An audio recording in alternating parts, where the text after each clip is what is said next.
جزاكم الله بالخير يا شباب، والله يعطيكم العافيه وحياكم الله ويا هلا ومرحبا. طبعا اليوم من ديوان اخوكم ايمن العتيبي تمت صفقه طال عمرك بين اخوكم ناصر الحساوي وفيصل الحساوي ابو عبد الله، واخوكم طال عمرك راعي موصوف عبد الرحمن الصقري ابو فهد. تمت صفقه على الزرقاء عن 7000 دينار، نثيه من الحمام الزينه، تلعب من المعتدل لسوايب ال60.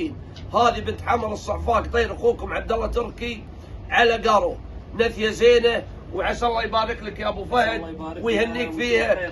واخوي ناصر الحساوي فيصل الحساوي عسى الله يبارك لهم. حضور اخوكم بعد ابو محمد شايفه طيار زين كلش. الله يجزاكم خير. الطيره شفناها احنا بهوا صامت كلش، حلوه ال60 كوس، طارت طيار معاها امها تطير، الطيار فاخر كلش. كفو.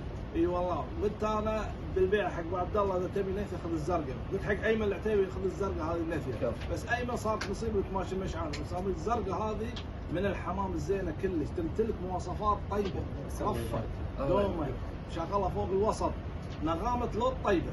الله يوفقهم ويوفق عبد الرحمن الصقري. الله يجزاك خير.